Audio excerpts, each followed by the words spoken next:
বন্ধুরা, একটা নতুন ভিডিওতে তোমাদেরকে স্বাগত জানাই। Good morning. তোমরা এটা দেখতে পাচ্ছ, এটা কি? এটা হচ্ছে রাউটার। কীরকম ধরনের রাউটার? 300 MBPS ডেটা স্পিড ব্যান্ডউইথের রাউটার।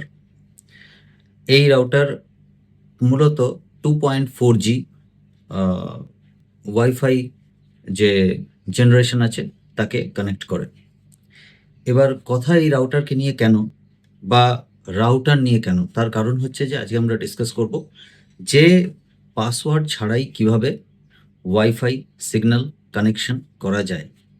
ধরো আশেপাশের কোথাও, মানে তোমার বাড়ির আশেপাশের কোথাও এরকম ধরনেরই জেনারেল রাউটার আছে, সেটা ডি লিঙ্কের হোক, টিপি লিঙ্কের হোক, বা টেন্ডা কোম্পানির হোক, বা সিকিওর আই কোম্পানির হোক, বা আসুসের হোক, যে কোনো কোম্পানিরই হোক।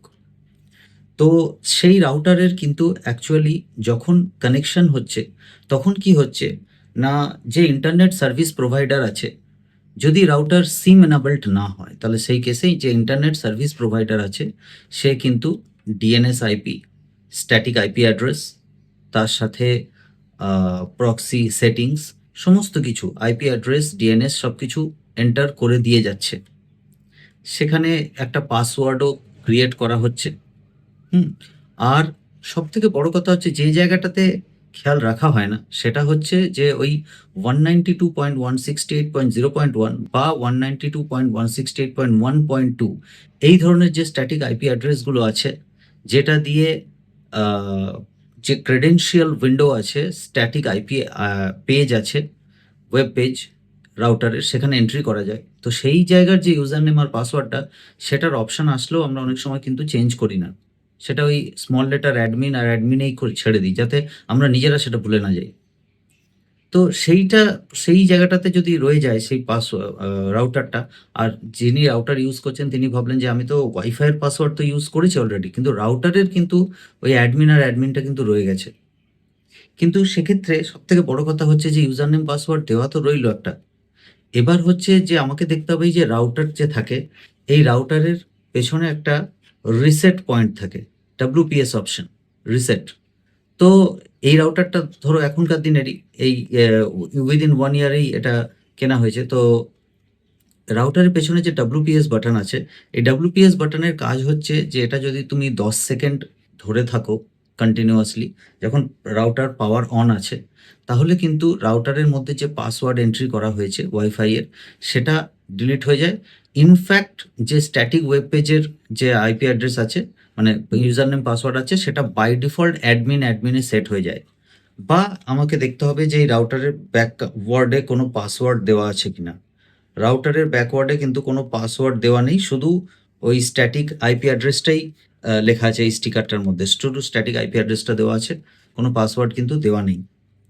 তো অ্যাকচুয়ালি সিকিউরিটি হিসাবে বলতে গেলে এর সিকিউরিটি খুবই কম। তো কিন্তু সিকিউরিটি কম থাকলেও যদি পাসওয়ার্ডগুলো ঠিকঠাক এন্ট্রি করা থাকে ওয়াইফাইয়ের, তাহলে কিন্তু সেই রাউটারটার মধ্যে এন্ট্রি পেতে অসুবিধা হয়। সেখানে হয়তো ডিফারেন্ট অ্যালগরিদম ইউজ করতে হতে পারে।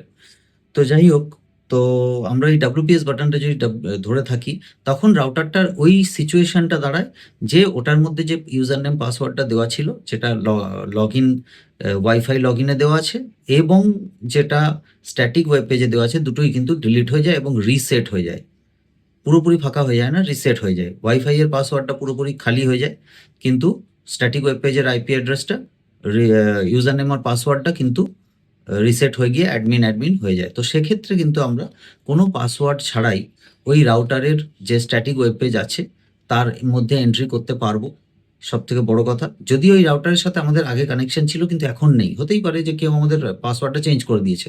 পাসওয়ার্ড চেঞ্জ করে থাকলেও আমার যদি কানেকশন থেকে থাকে, তাহলে কানেকশন যদি আগে ছিল, তাহলে কিন্তু ওর যে ইউজার নেম পাসওয়ার্ড আছে, মানে ওর যে স্ট্যাটিক আইপি অ্যাড্রেস আছে তার মধ্যে এন্ট্রি করা সম্ভব, ওর মধ্যে এন্ট্রি একদম করা যাবে। আরেকটা সবথেকে বড় কথা হচ্ছে যে আরো একটা জিনিস করা যেতে পারে, সেটা হচ্ছে যে যদি কোনোভাবে ওই রাউটারটাকে অ্যাক্সেস করতে পারি আমি, যদি ওই রাউটারটাকে আমি কোনোভাবে অ্যাক্সেস করতে পারি ল্যান্ডওয়্যার দিয়ে, তাহলেও কিন্তু হয়ে যাবে। ল্যান্ডওয়্যার দিয়ে যদি কানেক্ট করতে পারি, তাহলেও কিন্তু আমার যদি WPS বাটন প্রেস করে থাকি, তাহলেও ওই user name credential, user name password credential কিন্তু ডিলিট হয়ে যাবে এবং রিসেট হয়ে গিয়ে অ্যাডমিন হয়ে যাবে। সেক্ষেত্রে আমি কিন্তু স্ট্যাটিক ওয়েব পেজের মধ্যে এন্ট্রি করে ওয়াইফাই অপশনের মধ্যে গিয়ে আমি কিন্তু নিজের মতো পাসওয়ার্ড কিন্তু ওখানে এন্ট্রি করাতে পারবো। তার মানে কোনো পাসওয়ার্ড ছাড়াই কিন্তু আমি রাউটারটাকে অ্যাক্সেস করছি। আমি আশা করি পুরো প্রসেসটা বোঝাতে পারলাম এই রাউটারের কিভাবে পাসওয়ার্ড ছাড়া অ্যাক্সেস হতে পারে। সিকিউরিটি ব্রিচ আমি বুঝতে পারছি ব্যাপারটা, বাট সম্ভব, অ্যাক্সেস করা সম্ভব। তো যদি পুরো ইনফরমেশনগুলো তোমাদের ভালো লেগে থাকে অবশ্যই চ্যানেলটাকে সাবস্ক্রাইব করে রাখো, কারণ এরকম ধরনের password, wifi, internet related information তোমরা পেতে থাকবে এই চ্যানেলে। অবশ্যই ভিডিওটাকে লাইক করে দাও। যাদের ভিডিওটার এই ধরনের টেকনিক্যাল ইনফরমেশনের দরকার আছে তাদের কাছে সোশ্যাল মিডিয়া মারফত ভিডিওটাকে পৌঁছে দাও, লিঙ্ক পৌঁছে দাও তাদের কাছে। আর আমার যে নতুন tools and travelling related channel launch করেছে, যেটা টেক নম্যাড বেঙ্গলি নাম, তো সেখানেও তোমরা ভিজিট করতে পারো। সেখানে ভিজিট করে দেখো, ওখানে আমি অলরেডি ভিডিও দিতে শুরু করে দিয়েছি। তো আশা করি খুব তাড়াতাড়ি ওখানে ট্রাভেলিংয়ের ভিডিওগুলোও আসবে।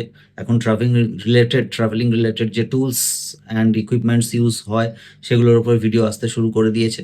তো আশা করি এই টেকনিলিন্দ্র চ্যানেলের মতো ওখানেও আমি বেস্ট সাপোর্ট পাবো তোমাদের কাছ থেকে। তো চলো আজকের ভিডিওটা এখানেই শেষ করছি। জয় হিন্দ।